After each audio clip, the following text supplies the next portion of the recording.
Sejumlah mahasiswa di Semarang, Jawa Tengah terlibat bentrok dengan aparat kepolisian yang mencoba mengamankan aksi mahasiswa pada Jumat petang. Para mahasiswa membakar poster karena unjuk rasa mereka tidak direspons oleh jajaran pemerintah dan wakil rakyat DPRD Provinsi Jawa Tengah. Para mahasiswa menolak penundaan pemilu dan perpanjangan jabatan presiden 3 periode dengan alasan apapun. Kericuhan dapat dikendalikan, namun suasana tegang dan adu mulut antara mahasiswa dan aparat masih beberapa kali terjadi. Unjuk rasa mahasiswa menolak penundaan pemilu dan perpanjangan jabatan presiden ini akan kembali dilakukan pada 11 April mendatang. Rencananya akan dilakukan serentak di sejumlah wilayah di Indonesia. Masih di Jawa Tengah, aksi unjuk rasa mahasiswa menolak perpanjangan jabatan presiden 3 periode juga terjadi di Banyumas pada Jumat sore. Selain menolak perpanjangan presiden 3 periode, dalam unjuk rasa ini para mahasiswa juga menyatakan menolak kenaikan harga BBM serta menuntut penurunan harga minyak goreng. Aksi yang diikuti oleh seribuan mahasiswa dari berbagai elemen ini digelar di Jalan Protokol Purwokerto, yaitu di Jalan Gatot Subroto dan berlanjut di kantor Bupati dan DPRD Banyumas.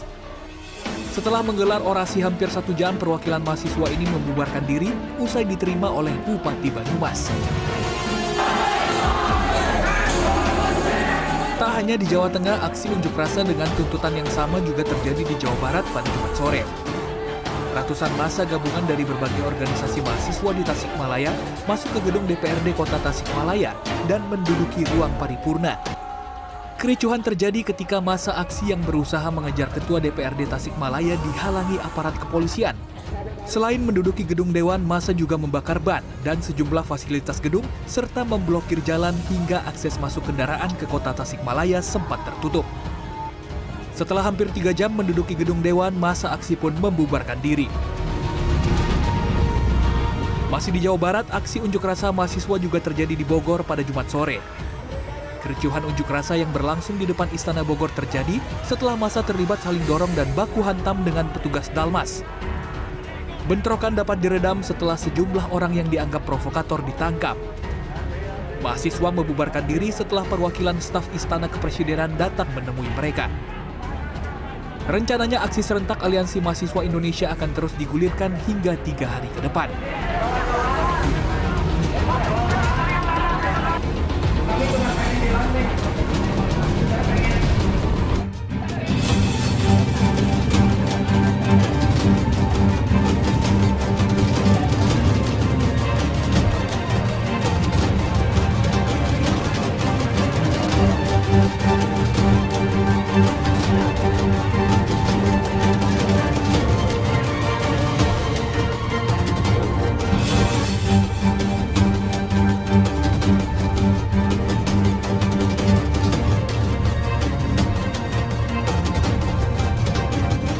Dan keberadaan penguasa yang ada demi Allah adalah bentuk keadilan Allah Subhanahu wa Ta'ala atas para makhluknya. Berangkat dari kemahatauannya, kemahabijaksanaannya, dan kemahaadilannya, Allah jadikan para penguasa yang ada. Allah jadikan penguasa selalu sesuai dan pantas untuk rakyatnya. Allah jadikan penguasa yang buruk bagi rakyat yang buruk. Sebagaimana Allah jadikan penguasa yang baik bagi rakyat yang memiliki kesadaran yang baik.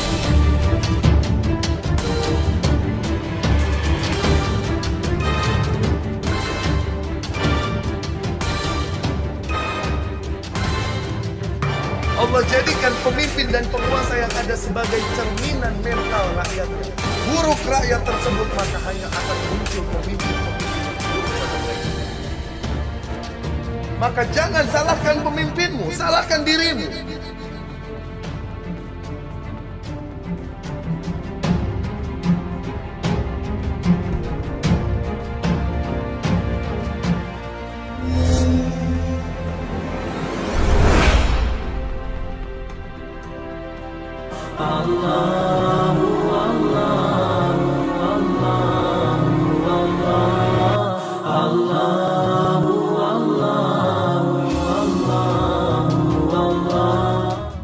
Kenapa di sebagian negara darah itu murah?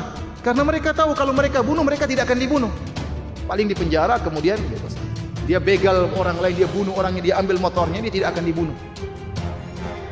Ditangkap oleh polisi, aman. Ya sudah, paling mungkin dipukulin, diapain, tapi tidak sampai mati. Kalau di sana enggak, ente bunuh, ente juga dibunuh. Makanya Allah mengatakan, walakum fil qisasi hayatun ya ulil albab. Dalam praktek kisos itu ada kehidupan, wahai orang-orang yang berpikir. Bayangkan Allah mengatakan praktek pembunuhan kisos itu ada kehidupan. Kok bisa? Iya, ada kehidupan. Kehidupan bagi yang lain. Karena orang tahu kalau dia membunuh, dia akan dibunuh.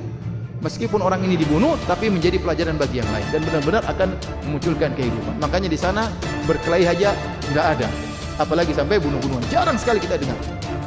Orang bertengkar mulut sering, ente kurang ajar, sampai begini. Saya pernah lihat sampai tapi nggak berkelahi juga, begini saja. Saya pernah lihat, sini, tapi nggak berkelahi karena mereka tahu kalau mereka berkelahi masalah nanti. Ada kisosnya. Maka menegakkan hukumat itu sangat penting, ya. Kalau mencuri dipotong tangannya, ya memang menyakitkan, ya, tetapi faedahnya besar dan Allah lebih tahu tentang manusia. Allah lebih tahu tentang ciptaannya. Tidak akan bisa menegakkan keamanan kecuali dengan ditegakkan hukum had. Kemudian para hadirin Allah Subhanahu wa taala, di antaranya untuk menegakkan keamanan mengajarkan pemahaman salafus saleh. Ini penting. Kalau timbul khurafat, timbul kesyirikan dan macam-macam, terkadang orang ya bisa menimbulkan hal yang aneh-aneh, ya. Pemahaman takfiri misalnya dan yang lainnya, tapi kalau paham dengan pemahaman salafus saleh maka insyaallah Allah akan berikan keamanan. Kemudian juga yang penting di antaranya bermuamalah dengan pemerintah dengan cara yang benar. Rasulullah SAW sebutkan bahwasanya ya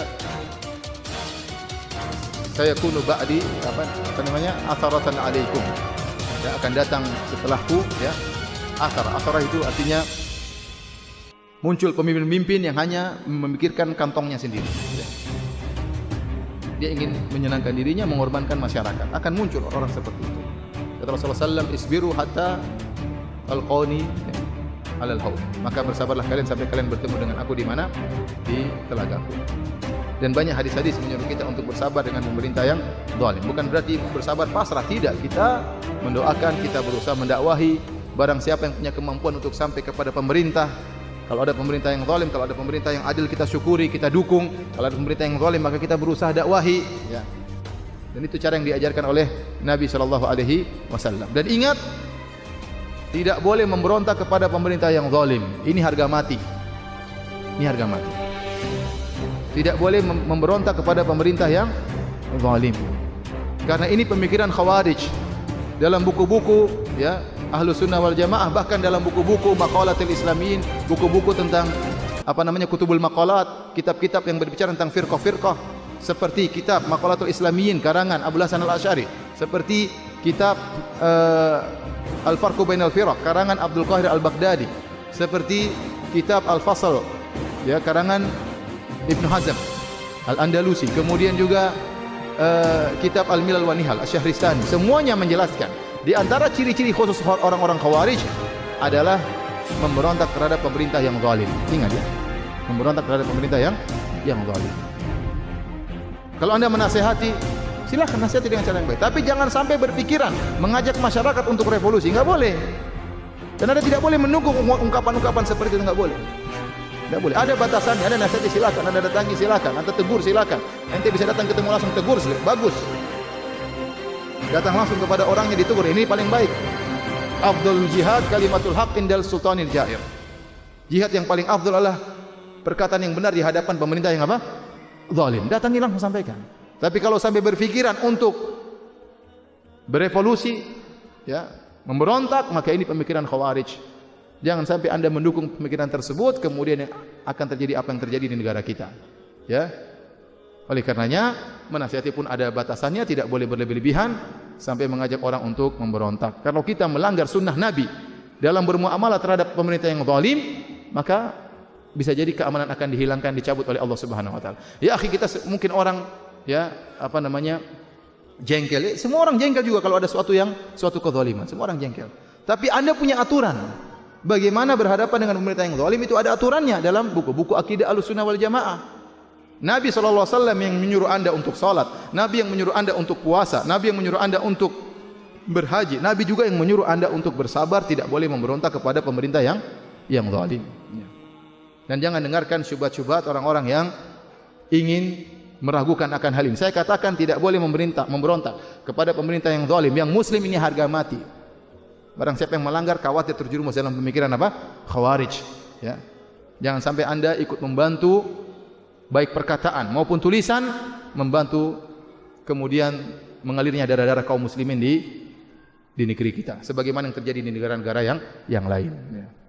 Wallahu taala alam bisawab. Demikian saja para hadirin dan hadirat yang dirahmati Allah Subhanahu wa taala, kajian kita pada kesempatan kali ini tentang nikmat keamanan. Insyaallah kita masuk pada sesi kedua, yaitu sesi tanya jawab. Wallahu taala alam bisawab.